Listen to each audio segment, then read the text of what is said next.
So now we come to the second noble truth, the noble truth of the origin of suffering, or the noble truth of the cause of suffering. So Buddha did not discover that everything in the world is suffering, but he also discovered the cause of this suffering. Now it is important for all beings to get rid of suffering. We don't like suffering, and we always want to get free from suffering. But when we want to get free from suffering, we must know what causes this suffering. Suffering is already here, and we cannot just crush it. So if we want to get free from suffering, we must know what causes this suffering. Until we know the cause of suffering, we will not get free from suffering. We will not get anything to get free from suffering. Like a disease, right? A person has a disease, and if the doctor doesn't know what causes this disease, he cannot cure it. Only curing the symptoms is not the real answer. So you must deal with or treat the cause of that disease. So in the same way, now we have this disease of suffering. Then we want to get rid of this disease. Then what must we do? We must first find out what causes this disease. And when that cause is found and destroyed, then the disease will disappear. So this is in this logic that we must understand the second noble truth, the noble truth of the origin of suffering. It is said that Buddhas always get to the cause and not to the effect. Something like, say there is a mango tree. There are mango fruits now. Since there are already fruits and on the trees, we cannot destroy them. Let us say we don't want the mango fruits. But now they are on the tree, and we cannot do anything about this. But if we do not want the fruits in the future, we can do something. Say we can put chemicals in the roots and so on, so that the tree loses its ability to produce fruits, right? So in that way we can do. So that means we can act on the cause, not on the effect, because effect is already here, and we cannot do anything about it. But we can do something about the cause of this effect. So when the cause is treated, when the cause is removed, then the effect is also removed. So it is very important that we know the cause of this suffering. So in finding the cause of suffering, or in pointing out the cause of suffering, Buddhism stands unique among all religions. Now you have heard about other religions, right? So they may point out to creation of the God or the Brahma as a cause for everything in the world, right? God created this world, or the great Brahma created this world, and they end there. But in Buddhism, no God, no creator God or Brahma is recognized. Instead, Buddha pointed out that this is the cause of suffering. Not the creation of the Brahma, not the creation of the God, but this craving. This is the cause of suffering. So if we want to get rid of suffering, if we want to destroy suffering, we must destroy the cause of that suffering. And Buddha said, I have discovered that cause of suffering. And that cause of suffering is stated as tanha in Pali. And tanha is translated as craving. You crave for something. You long for something. But the word tanha, the literal meaning of the word tanha is thirst. Thirst for sensual objects, thirst for sensual pleasures, and that thirst is called tanha in Pali. But nowadays, this word is translated as craving. So Buddha pointed out that the cause of this suffering is tanha, or craving, or attachment. And that tanha is described as producing rebirth. Now you may turn to paragraph 61. So you see there, how is it said there? Producing rebirth or something. Porno bhava, porno bhavika. Thus it produces Further becoming? Yeah. So this thirst or tanha or craving produces rebirth. So whatever rebirth we had is the result of this tanha.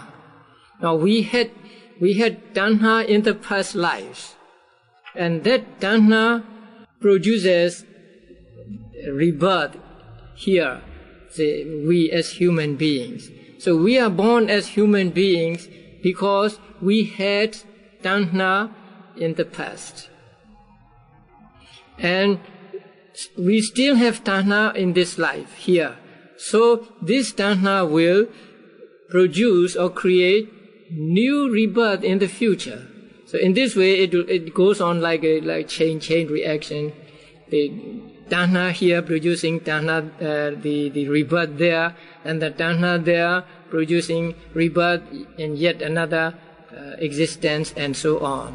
So this tanha has the ability to produce rebirth. So whatever rebirth we had is actually the result of that tanha in the past. So this tanha has the power or ability to produce rebirth. And this tanha is again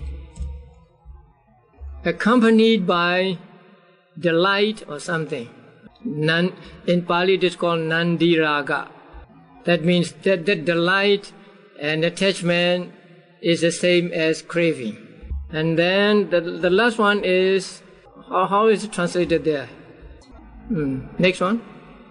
Before that, tatra binandini. Taking delight in this or that existence. Okay. That means this tanha, wherever a person is reborn, the first active moment in that life is accompanied by tanha. Even if you are born in hell, you will be attached to that life because of that tanha. So this tanha is take delights in here and there. That means in this life and that life. Where in whatever life you are reborn, even as a small insect, the first active moment in that life is accompanied by that attachment to that life. That is why we say life is precious to every being or something like that. So even though a person may be a cripple, he is attached to his life, right? He doesn't want to die. So wherever a person is reborn, this tanha arises as the first active conscious moment in that life, and that is attachment to that life. And that tanha is said to be of three kinds. Now I want you to understand these three correctly, because sometimes the translations are just the translation of the word is misleading. So there are three kinds of tanha, and they are in Pali kama tanha, bhava tanha, and vibhava tanha. I think you can find that in Visuddhimagga there, 61. After what are they? Kama tanha. thirst for sense desire or something. It is said that I will talk about them later, right? And does he give the chapter number and paragraph number where you can find the... So you go to that, chapter 17 and paragraph number also. So go to 235. What do you find there? When visible to the focus of the eye, it is called craving for sense desires. So there are three kinds of tanha. Kama tanha, bhava tanha, and vibhava tanha. First it says there are 6 kinds of tanhas. That is tanha for visible objects, tanha for sounds, tanha for smells, taste, touch, and dhammas. So there are 6 kinds of tanhas. Each one of those tanhas can be of 3 kinds also. So they are kama tanha, bhava tanha, and vibhava tanha. So how is kama tanha translated there? 235. It is called kama tanha when it arises, being delighted with something like that. The first one, craving for sense desire. Right. Now that is the one. So that is kama tanha. So craving for sense desire. Actually, craving for sense objects. Now, the objects are all called sense objects because they can be seen, they can be heard, they can be smelled, and so on. So everything we see, we experience in the world, we can call objects of senses. The object of the eye, object of the ear, and so on. And craving for those objects is called kama tanha. Now you want a new house, right? That is kama tanha. You want a new car, that is kama tanha, and so on. Because it is craving for the objects of the senses. So you are attached to something, and you are pleased with that attachment. You are pleased with that thing. So that is called kama tanha. And the next one is craving for becoming. Yeah, that is what I don't like. The translation is one thing and the meaning is another. Now you read further. What does it say?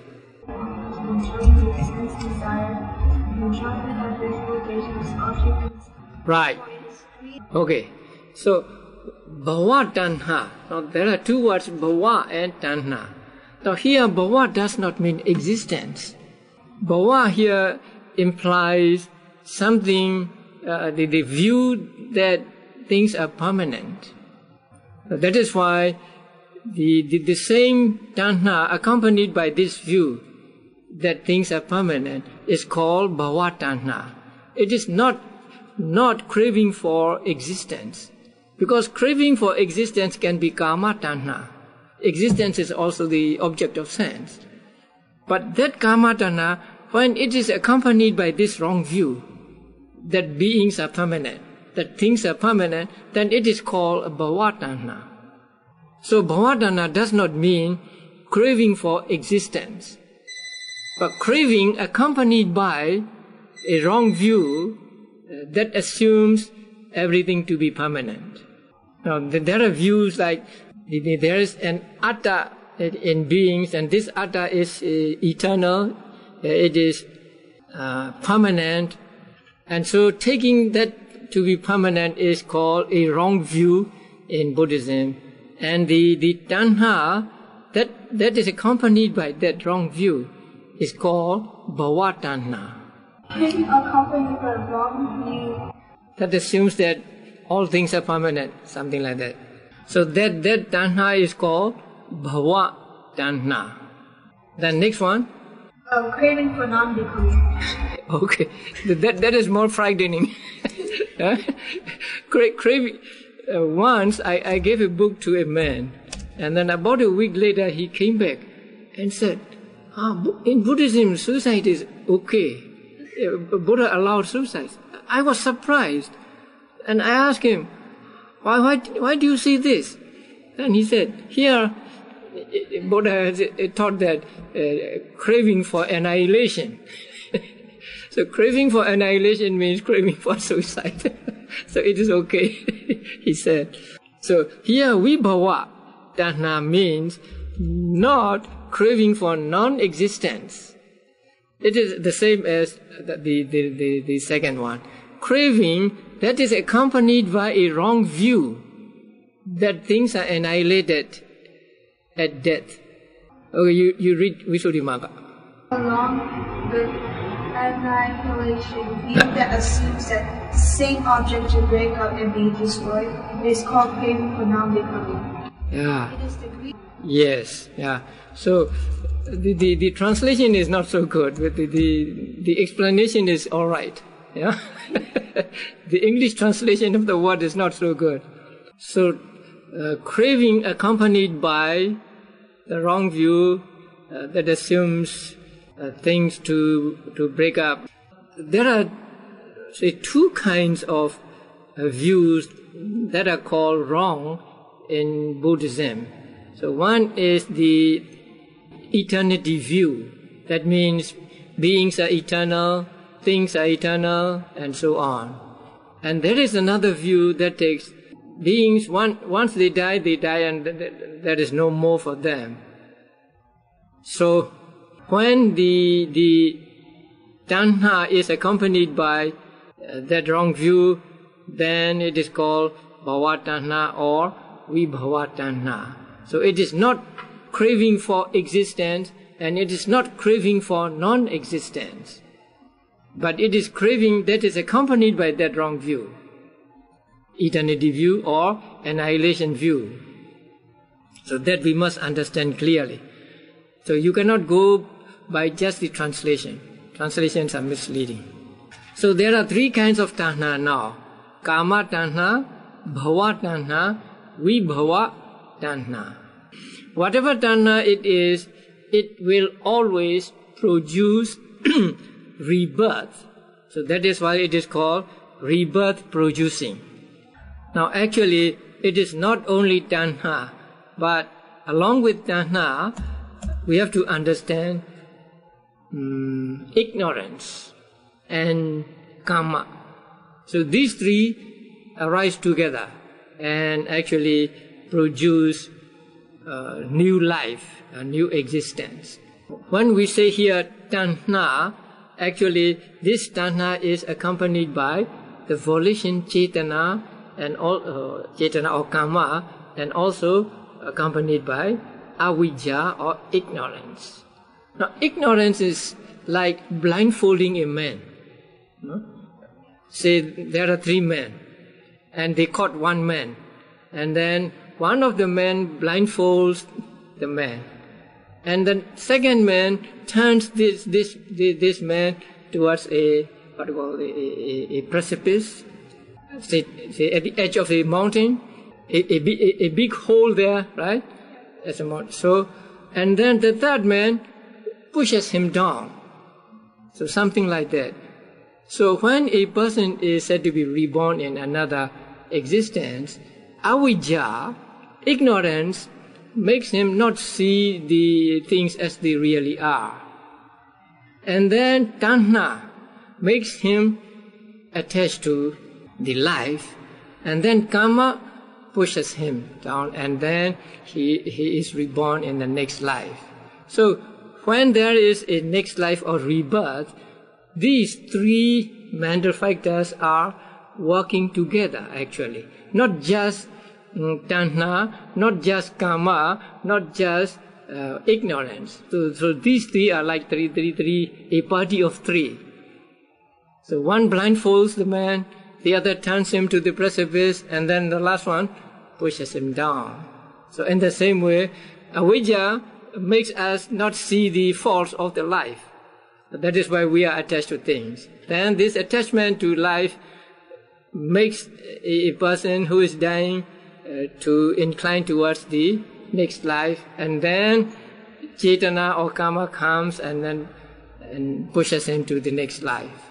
So although tanha is mentioned here as a cause of dukkha, we must understand that it is not only tanha, but also avijja or ignorance and karma are involved.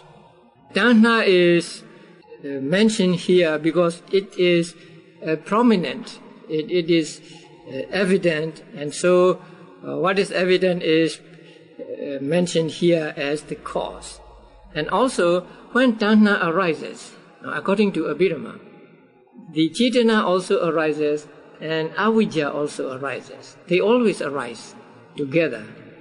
So when one is taken, the others are also taken. When we say tanha, we do not take tanha only, because suppose there are three things connected with a thread, right? So you pick up one thing, and then the other two also comes with the thread. So in the same way, when we say tanha, we just don't mean tanha only, actually, but tanha along with the ignorance and the karma or cetana. But it is prominent here, and so tanha only is mentioned here as the cause of suffering. Actually, the others are also cause of suffering. Now, tanha is a cause of suffering. How do we know? Tanha, right? This craving or attachment is the cause of suffering. How do we know?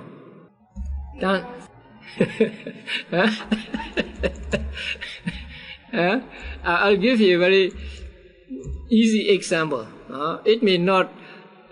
It cannot be applied to every situation, but I think it is very convincing. Not tanha, attachment. Nowadays, or not nowadays, at any time, people are dying, right? In this city, many people will die today, right? And you go to the hospital and you may see many people dying, right? Or sometimes you hear people die in an accident, or let's say during the earthquake in Kobe, how many people died? Thousands of people died, right? And how did you feel about them? Sorry, huh? How intense was that sorrow? Not much, right? Okay. If there was someone,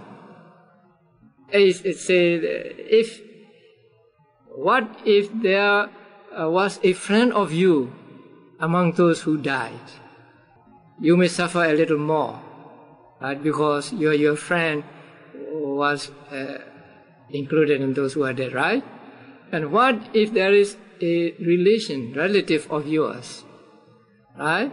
Or what if there is, say, your father, your mother, or for Corona people, your children? How would you feel that time? Much more.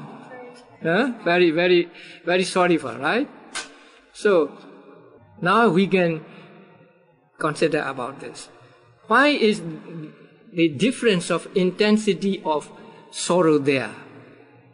If that sorrow caused by the death of the person, or that sorrow is caused by the attachment to that person. It is caused by attachment to that person, not just because the person died, right? Many people are dying every day, and we don't feel almost anything about many people. But if the person who dies is a friend of ours, or relative of ours, or someone whom we love dearly, we suffer more, right? So if our sorrow is caused by a death of a person, then we must have the same intensity of sorrow whenever a person dies, right? But now we have different levels of different degree of intensity of sorrow. Why? Because of our attachment. If we have much attachment to that person, we have much sorrow. If we have little attachment, we have little sorrow. If we have no attachment, we do not have any sorrow, right? So we can find that our sorrow is actually not caused by the death of the person, but it is caused by our attachment to that person who died. So in this way, we can understand that the real culprit of suffering is our attachment. Now, this is an easy example to understand, although it cannot be applied to everything. Okay, the other thing. Suppose there is a boy and a girl. They are boyfriends and girlfriends. And the boy gives a present to the girl. Let us say a ring, right? Or something. And then on her birthday, her parents give her another present. Among these two presents, which will cause more attachment to the girl?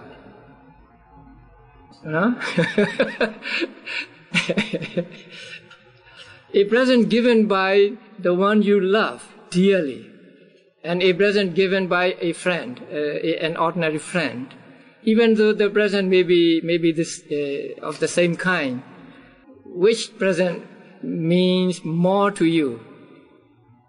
The one given by the person whom you dearly love, right? So your attachment there, and suppose that present is lost,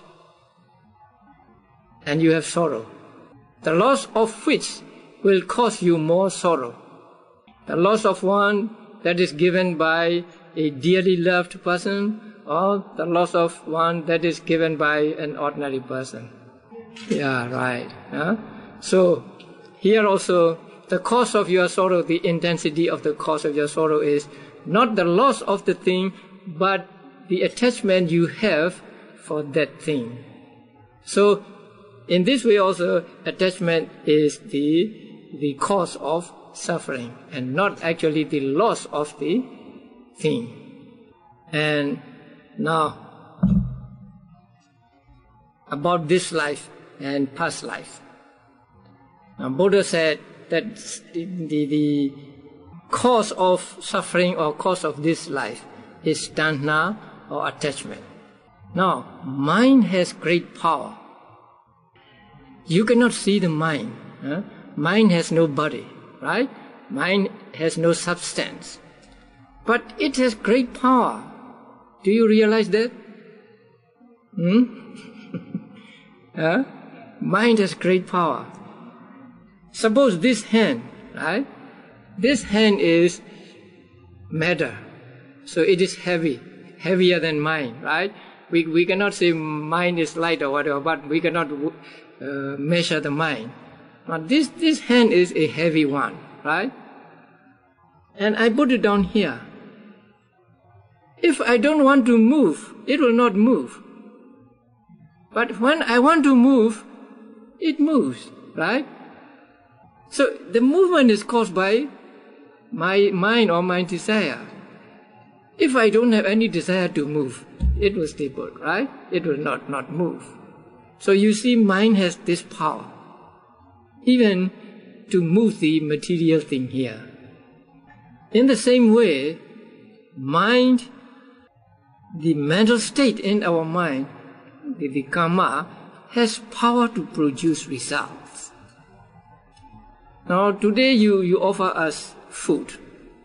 So when you offer us food, your intention is for us to eat, right? You want us to eat, you want us to be satisfied, you want us to, let's say, enjoy the food.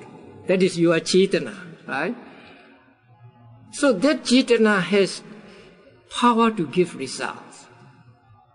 So when it gives results, the results will come to you because it is your cetana.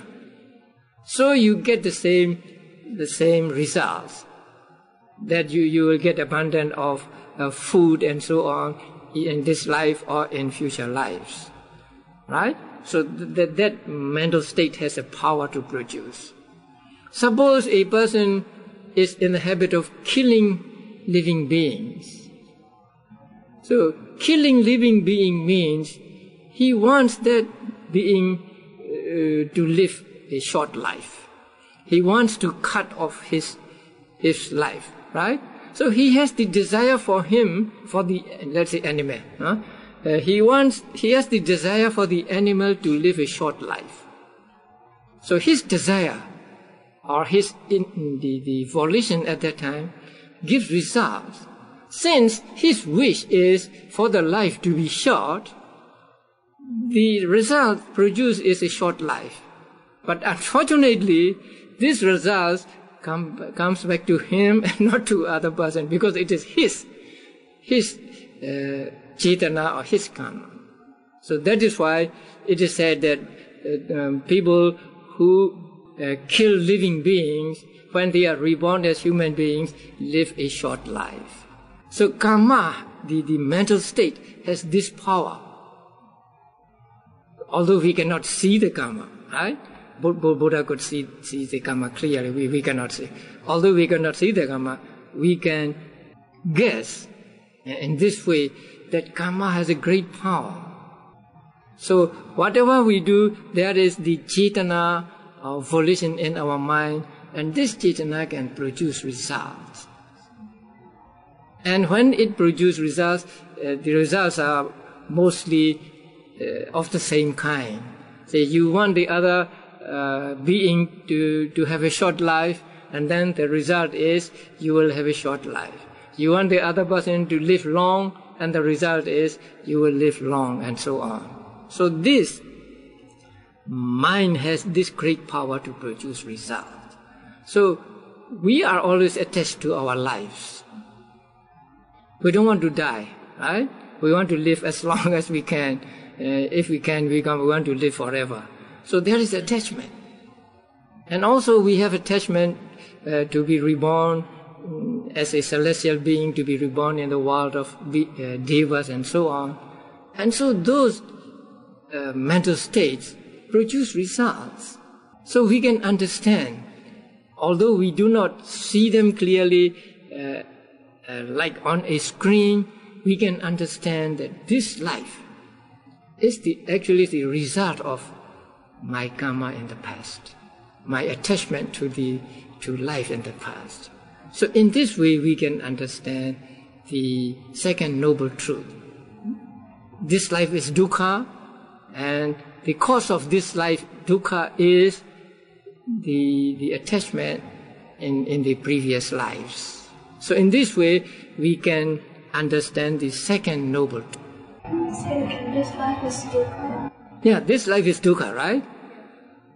And the cause of this life is attachment in previous, attachment we experienced in previous lives. Not attachment for previous lives, right? Attachment that arose in previous lives. So in this way, we understand the second noble truth, the noble truth of the origin of suffering. During the practice of vipassana, sometimes there may be moments of understanding in this way, especially during the stage of seeing the causes. Paccaya, it is called paccaya parigraha, comprehension of the causes. But you need to have some knowledge of the books to understand that. Now when you make notes of the objects, you can come to the understanding that because there is an object, there is a noting. If there is no object, there is no noting. Now suppose you have a wandering mind, and then you are making notes as wandering, and then wandering disappears. The moment wandering disappears, the noting mind also disappears. Now there is no noting mind, noting of the wandering. There's another mind noting another thing. So you see the cause-effect relationship between these objects and your mind. Because you want to move, there is moving, right? So the moving of the hand comes about because there is the mind to move. So, because if I have no desire to move, there will be no movement. So this connection as cause and effect you see through practice of vipassana meditation. And then you may contemplate as just as everything has a cause. There is nothing that arises without a cause. So just as everything has a cause, my this life must have a cause. And that could be none other than the attachment that I had in the previous lives. So in this way, you can see or you can understand the second noble truth while practicing vipassana meditation. Not as clearly as Buddha saw it, but still we can understand this. So this is the second noble truth. And the second noble truth is the noble truth of the origin of suffering. So in order to get rid of suffering, we must get rid of this attachment. We must get rid of the cause. So long as we are unable to cut the cause, there will always be the effects or results. So if we don't want the results, we must cut the cause. So cutting the cause is more important than cutting the results. You may pick the mangoes, every mango on the tree, but so long as the tree is not destroyed, so long as the roots are not destroyed, it will be producing mangoes again and again. So if you don't want the mangoes, then you have to treat the tree, you have to treat the roots with some chemical so that it loses its ability to produce fruits.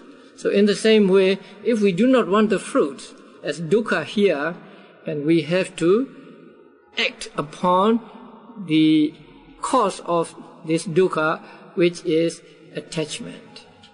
So we have to get rid of attachment in order to get rid of dukkha, which is the effect of the attachment. So this second dukkha, declaration of this second dukkha is like a physician telling his patient that your disease is caused by something. Or say, I have found the cause of your disease. So once the disease is found, then it is possible to treat the disease or to cure the disease. So finding the cause of this disease, finding the cause of the dukkha as craving is actually a revolutionary idea in the history of religions. So no religion has ever pointed out that craving is a cause of suffering. So whenever they try to find the cause, they ended with the creation of the Brahma or the God. So only Buddha taught us that it is not the creation, but just this attachment to sensual things and so on, that is the real cause of suffering. So once the cause of suffering is known, then we can go about doing something so that we can get rid of suffering. So getting rid of suffering really means getting rid of cause of suffering, right? Not getting rid of suffering itself, actually getting rid of suffering. So once the cause is removed, then the effect is also removed.